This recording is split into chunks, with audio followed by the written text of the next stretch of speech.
আসসালামু আলাইকুম দর্শক। আজকে এক দোকানদার ভাই আমাদেরকে একটা T9 মডেলের টিমার দিছে চাইনিজ। এটা ওনার নতুন মাল, চলে না।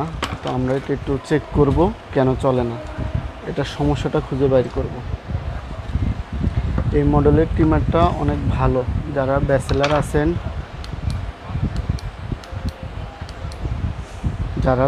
আছেন তারা এই মডেলের টিমারটা ব্যবহার করতে পারে। তো আমরা এটার প্রথমে সুইচটা দেখব কানেক্টিভিটি পাই কিনা।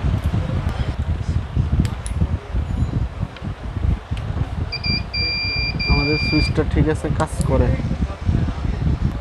এখন আমরা ভিতরে খুলে দেখব ভিতরের পার্টিশনটা কোনো সমস্যা আছে কিনা।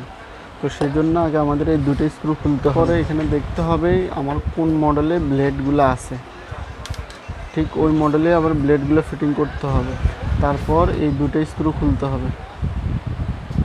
এটা আপনারা ঘরে বসে এই টিমারের কাজটা সমাধান করতে পারেন যদি একটু নলেজ থাকে ইলেকট্রনিক্স কাজের উপরে।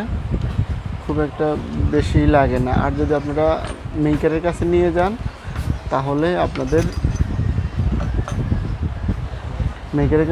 আপনাদের কাছে আলাদা সার্ভিস চার্জ যাবে। তো সেই তুলনায় আপনারা নিজেরাই, ভিতরে খুব একটা কিছুই নেই। আমাদের মোটরও ভালো আছে। আমাদের এই কানেকশনটা মেজরলি ব্যাটারির সাথে পায় না, এ হলো মূল সমস্যা। এখন আমরা এই স্প্রিংটারে লম্বা করে দেবো শুধু।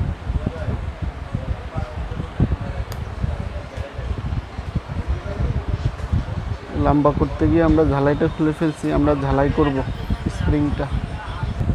তো দর্শক, আমরা এইটা ঝালাই করে নিয়েছি। এই স্প্রিংটা একটু ছিল, আমরা এটার একটু উপর করে দিছি। আমরা আবার এটাকে আগের মতো ফিটিং করব। ফিটিং করার ক্ষেত্রে যারা নতুন খুলবেন, এই ফুটো দুটো এই দুটার ভিতরে যেহেতু থাকে এই জিনিসটা খেয়াল রাখতে হবে। আমরা ঠিক ভিতরে আর কিছুই নেই, পুরো একদম খালি। চাইনিজরা যে কীভাবে বাংলাদেশ থেকে টাকা নিয়ে যাচ্ছে, এটা হলো তার একটা প্রমাণ।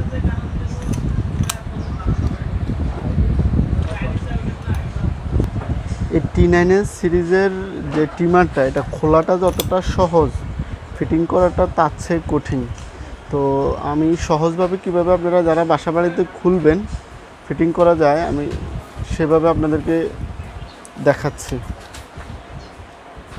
এটা প্রথমে ব্যাটারিটা দিয়ে ওই মোটরটাকে লক করতে হবে। তারপর এখানে ফুটো দুটাকে অ্যাডজাস্ট করে নিতে হবে। এরপর একটা স্ক্রু এখানে আগেই ফিটিং করে এরপর এখান থেকে দিতে হবে। এটাকে হাত দিয়ে এভাবে ধরে তারপর এভাবে একটা স্ক্রু যখন লক হবে আরেকটা স্ক্রু ফিটিং করতে হবে সাথে সাথে। এগুলো মেশিনের প্যাচ, এর জন্য দুটো স্ক্রু সমানতালেই টাইট দিতে হবে। আমি একই মাপে দুটো স্ক্রু সমানতালে টাইট দিচ্ছি।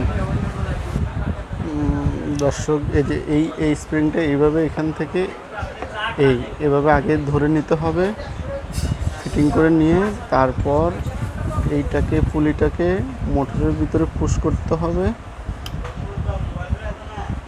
তারপর এটাকে এখানে ধরতে হবে, ধরার পর এখানে স্ক্রু দিয়ে টাইট করে দিতে হবে। এটা একটু কষ্টসাধ্য কাজ, যারা অনভ্যস্ত তাদের জন্য একটু কষ্ট করা হবে। যারা অভ্যস্ত তারা হয়তো এক চান্সেই পারবে, কাজ করতে পারে। আমাদের মোটামুটি কাজ শেষ পর্যায়ে। আমরা একটা চেক দিব, চেক দেওয়ার পরে আমরা এটাকে চালিয়ে দেখাবো।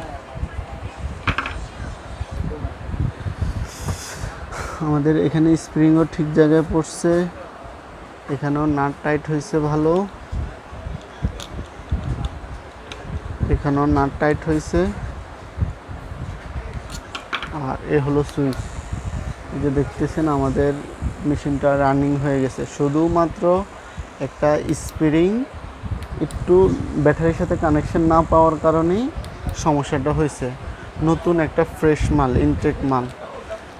এইভাবেই আপনারা বাসায় বসে নিজেদের টিমার অথবা যে কোনো ইলেকট্রনিক্স পণ্য আমাদের ভিডিও দেখে সাহায্য নিয়ে আপনারা নিজেই মেরামত করতে পারবেন। দর্শক, আমাদের চ্যানেলের সাথেই থাকুন।